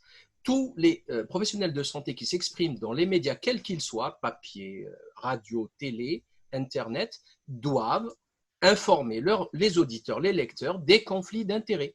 Et on a vu une ribambelle. Moi, je m'amusais qu'à ça au mois de mars et avril, à aller trouver les conflits d'intérêts. J'allais sur le site transparencesanté.gouv.fr, je tapais le nom, je sortais le numéro d'identification et après, on regardait les hospitalités, on regardait les conventions et bien sûr, on n'a pas accès malheureusement aux contrats signés parce que c'est protégé par le droit des affaires depuis peu. Je crois que c'est Sarkozy qui avait fait ça, ça reste à vérifier. Et en fait, il y en a, ils ont touché des centaines de milliers d'euros par Big Pharma, quoi, par le top 10 de Big Pharma, par les Pfizer, Gilead, Merck, Johnson & Johnson. Enfin, c'est phénoménal. Et ces gens qui sont des médecins, des bac +10, +12, des professeurs, qui méprisent à ce point la loi, moi, ça m'a choqué au plus haut point. D'ailleurs, il y a quelque chose d'autre qui m'a choqué, si tu permets, Emma, c'est, pour moi, hein, c'est l'étude du Lancet. En fait, on nous a donné une étude complètement bidonnée et qui a été publiée le 22 mai. Le 23 mai, j'ai fait une vidéo en direct où j'expliquais que c'était impossible. Cette étude, elle n'est pas possible. Pourquoi? Parce qu'on ne peut pas cumuler 100 000 patients, données de 100 000 patients sur 671 hôpitaux, 6 continents, en 2-3 mois. Ce n'est pas possible. Il faut des années pour faire ça. Ou si vous voulez le faire vite, vous prenez 500, 600, 800 informaticiens, statisticiens, médecins, et pour faire ce boulot très vite. Par contre, il faut énormément d'argent. Juste ça, ça suffit pour comprendre que, d'ailleurs, j'avais donné pour preuve l'étude qui avait été effectuée aux États-Unis sur 36 000 prélèvements concernant l'empoisonnement de Dupont de Nemours, enfin pour les Tefal, là, pour le PFOA, le C8, le fameux C8, qui est un cancérigène, enfin c'est un poison mortel, avec le fameux, il faut regarder le film Dark Waters, qui est exceptionnel, avec Mark Ruffalo, qui explique toutes ces crimes, c'est des milliers de morts, qu'ils ont gagné plein de procès de class action, 670 millions d'euros, bref. Donc, et j'expliquais, sur 36 000 prélèvements sanguins, c'est tout, hein. Il n'y a pas grand-chose dans un prélèvement sanguin. Dans un dossier médical de Covid-19, il doit y avoir les ECG, les scanners, les prélèvements sanguins réguliers pour voir le dosage de l'hydroxychloroquine.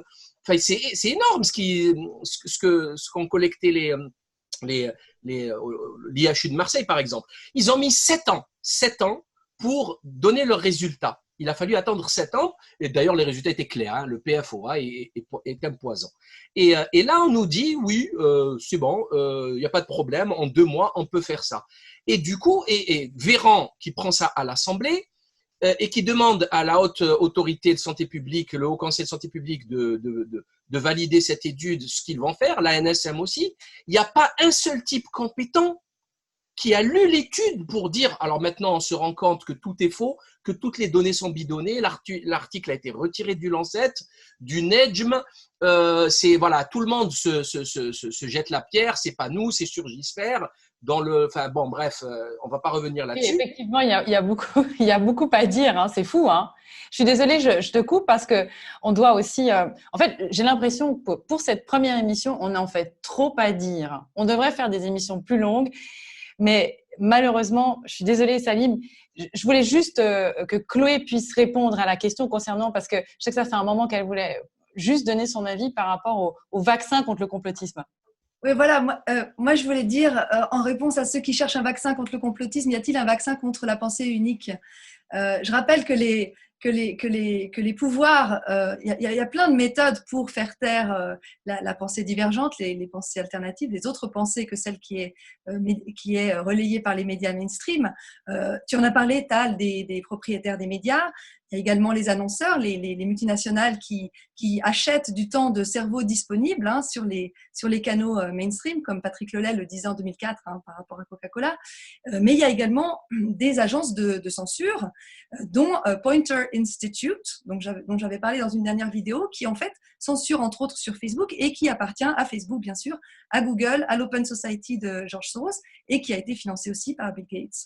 Il y a aussi juste une petite division, une section de l'OMS qui s'occupe de façonner les esprits des jeunes. Ça s'appelle les Global Shapers. Je ne sais pas si vous en avez entendu parler. C'est ceux qui s'attellent à formater, shapers, ça veut dire mettre en forme la pensée. Donc là, c'était pour s'adresser à un public de jeunes qui regardent YouTube. Donc voilà, il faut penser à tous ces pouvoirs aussi qui nous façonnent dans nos pensées. Et moi, j'aimerais bien qu'on puisse tous exprimer nos points de vue, nos analyses pour vraiment faire résonner le mot de démocratie qui était justement décrié par la personne sur la fameuse émission qui était neuroscientifique, Sébastien Dieguez, je crois. qui disait que le complotisme était une menace pour la démocratie. Oui, alors effectivement, on a bien compris qu'il y a beaucoup à dire et que ce n'est pas pour rien qu'on a prévu de faire une émission par semaine parce que déjà, il y a beaucoup d'informations. Il y a aussi des updates à faire, donc des mises à jour parce que chaque jour, ça change. Ici, on parle tous français, mais on a le Canada, la France, la Suisse, la Belgique. Il y a aussi un plan juridique qui est différent. Pour finir, j'aimerais qu'on finisse quand même sur une note positive parce que ça peut des fois être compliqué à gérer, la prise de conscience de « Mon Dieu, comment on va faire ?» Et je crois que c'est le message global que vous recevez tous aussi, c'est maintenant qu'est-ce qu'on fait? Alors, en tout cas, pour les 7 prochains jours, Jean-Jacques, qu'est-ce que tu nous proposes? Eh bien, moi, je dirais, ma proposition, c'est vraiment d'oser prendre le temps de s'informer pour retrouver un point de repère intérieur. Hein. C'est ce que j'ai expliqué tout à l'heure. La raison pour laquelle nous sommes en sidération pour l'instant, c'est que nous avons délégué notre pouvoir à l'extérieur en cherchant les points de repère à l'extérieur.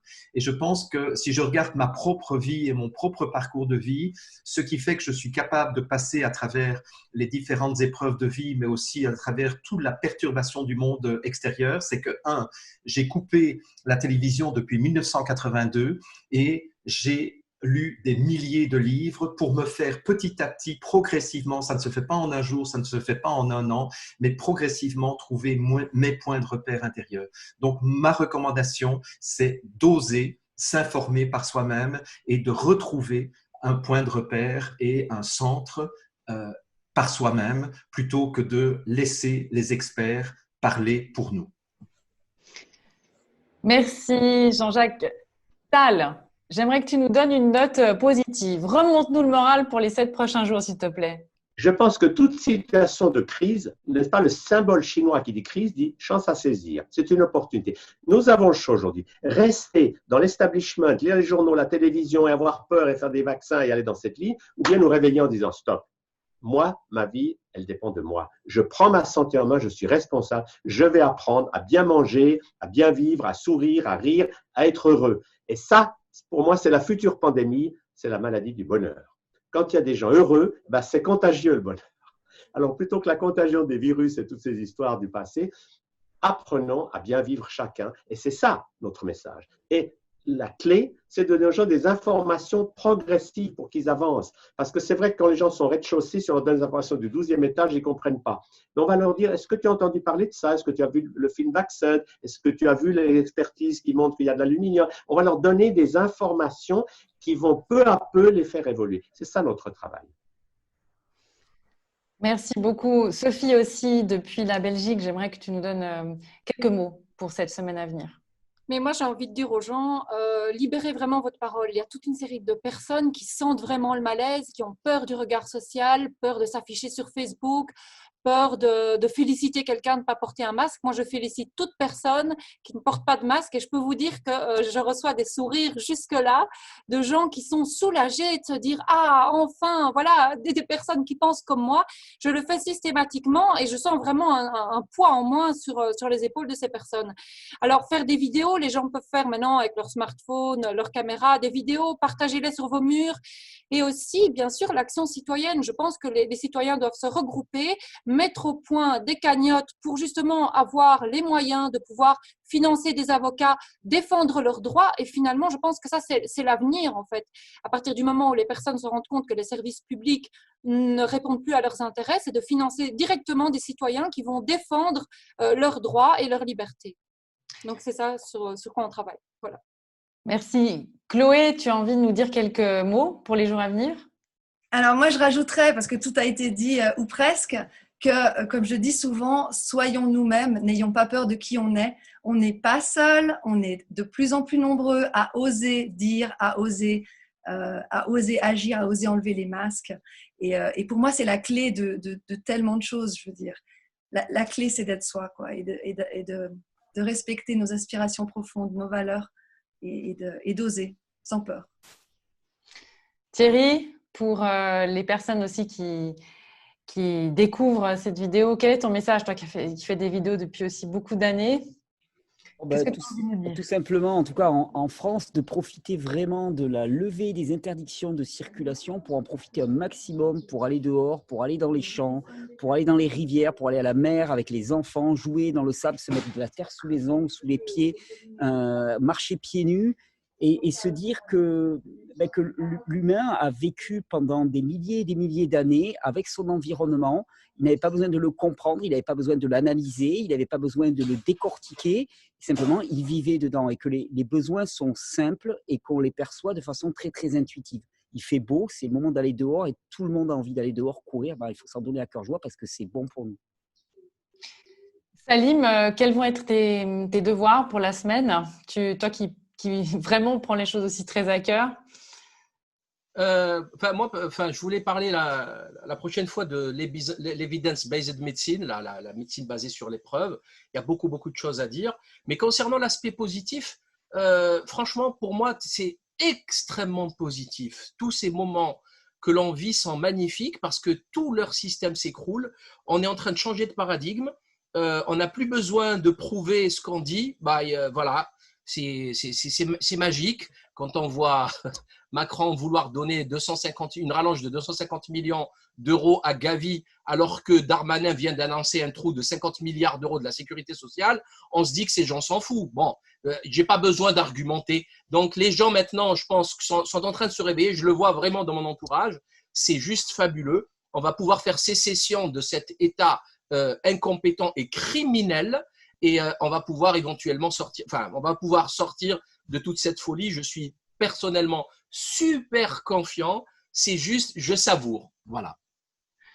Effectivement, toutes les personnes qui nous ont écrit ont chaque fois dit enfin, on se rend compte qu'on n'est pas seul, qu'il y a un vrai lien entre tout le monde. C'est le but en tout cas de cette émission. On essaye de faire concis, mais on a tellement de choses aussi à partager que ce n'est pas toujours simple. En tout cas, pour ce qui est du partage, on compte sur vous pour partager cette vidéo, pour la reposter, parce qu'on ne sait pas, peut-être qu'elle va disparaître dans le cloud ou à quelque part. Quoi qu'il en soit, on est là pour vous. N'hésitez pas aussi sur chacune de nos communautés à vous envoyer vos questions, qu'on puisse les préparer parce que le but de cette émission, encore une fois, c'est votre émission, c'est l'info en question, mais ce sont aussi vos questions. Elles sont super importantes. On est là pour faire avancer les choses, pour aussi permettre à des spécialistes de venir parler, des spécialistes qui ne sont peut-être pas toujours invités sur les plateaux où on aimerait voir des paroles qui se délient, des personnes qui peuvent parler sans avoir les mains comme ça. Donc, on se réjouit de vous revoir la semaine prochaine, donc jeudi prochain, heure européenne, 20h, pour les Québécois et les Canadiens, 14h. Partagez, que dire de plus? J'ai juste une dernière question. Comment serait votre vie si vous n'aviez pas peur? À bientôt.